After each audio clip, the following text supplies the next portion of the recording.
संयोजक प्रशांत किशोर भी बांकीपुर उपचुनाव से उम्मीदवार हैं और वो भी आज नामांकन करेंगे। नामांकन से पहले प्रशांत किशोर ने सोनपुर स्थित बाबा हरिहर नाथ के दरबार में मत्था टेका है।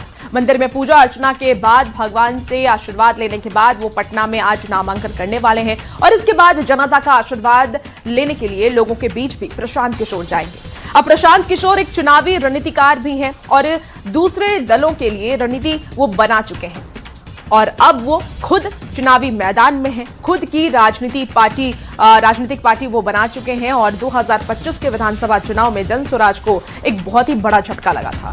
उस वक्त भी प्रशांत किशोर ने अपने उम्मीदवार को चुनावी मैदान में उतारा, लेकिन शून्य पर सिमट गए।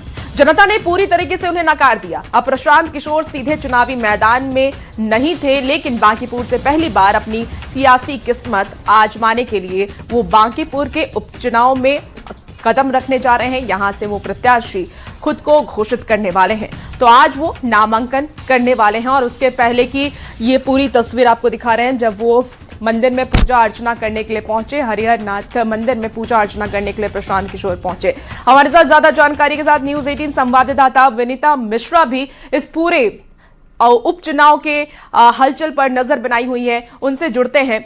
विनीता, अब देखिए ये मुकाबला बेहद ही दिलचस्प और त्रिकोणीय हो चुका है। आरजेडी की तरफ से उम्मीदवार हैं, प्रशांत किशोर खुद चुनावी मैदान में हैं, बीजेपी ने भी अपने उम्मीदवार को बदला है, नए उम्मीदवार और बूथ लेवल के कार्यकर्ता को चुनावी मैदान में उतारा है। क्या लग रहा आने वाले वक्त में ये मुकाबला और कितना दिलचस्प होने वाला है और क्या ये समीकरण बन रहा है?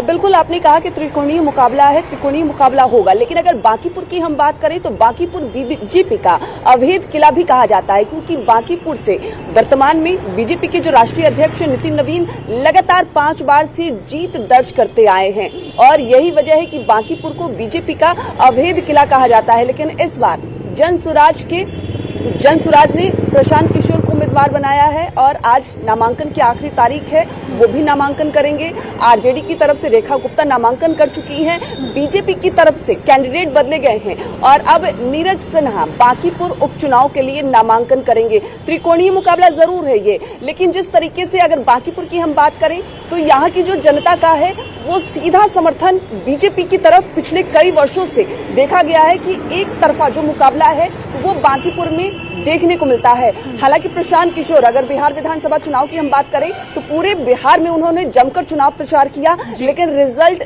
0 निकला और कहीं ना कहीं ये भी कहा जा रहा था कि प्रशांत किशोर को भी चुनाव लड़ना चाहिए था, उन्होंने चुनाव नहीं लड़ा और शायद यही वजह है कि बांकीपुर में जो उपचुनाव हो रहे हैं प्रशांत किशोर भी एज अ कैंडिडेट चुनावी मैदान में अब उतर चुके हैं और आज नामांकन के आखिरी दिन वो खुद नामांकन करेंगे। जबकि बीजेपी की तरफ से अभिषेक सिन्हा को पहले कैंडिडेट बनाया गया था, उनकी नाम वापसी के बाद अब नीरज सिन्हा चुनावी मैदान में हैं और नीरज सिन्हा आज नामांकन करेंगे। आखिरी तारीख है और ये भी कहा जा रहा है आज नामांकन का आखिरी दिन है, ऐसे में नामांकन आज करने वाले हैं दिग्गज नेता।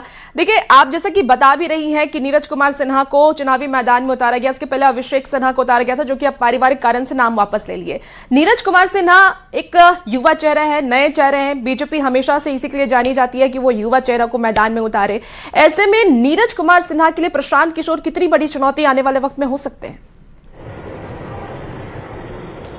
जिस तरीके से नीरज सिन्हा युवा हैं और कुछ दिन पहले की एक जो थोड़ी छोटी सी घटना है वो हम आपको याद दिलाएंगे दें कि जब नितिन नवीन बीजेपी के राष्ट्रीय अध्यक्ष बने थे, युवा चेहरा बीजेपी को लीड कर रहा था। वैसे में पीएम नरेंद्र मोदी ने साफ तौर पे कहा था कि नितिन ही अब हमारे बॉस होंगे, यानी बीजेपी ने उसी वक्त ये संदेश दे दिया था कि अब युवा नेतृत्व मिलने वाला है और नितिन नवीन अब बीजेपी को लीड कर रहे हैं। और उसी तर्ज पर अब बांकीपुर में नीरज सिन्हा जो युवा हैं और बिल्कुल ग्राउंड लेवल के जो कार्यकर्ता हैं वो हैं, मंडल स्तर पर भी उन्होंने काम किया है, उन्हें टिकट दिया गया है, तो शायद कहीं ना कहीं जो वहां के लोग हैं, जिन लोगों से हमने बातचीत की है, साफ तौर पे कह रहे हैं कि बीजेपी अपने कार्यकर्ताओं पे भरोसा जताती है और जो ग्राउंड लेवल का कार्यकर्ता होगा वो हमारी समस्याओं को बखूबी समझेगा, हमारे लिए काम करेगा। तो कहीं ना कहीं जो एक तरफा आकर्षण है बांकीपुर का, जो पिछला इतिहास है, शायद वो इस बार देखने को मिले। लेकिन दूसरी तरफ प्रशांत किशोर भी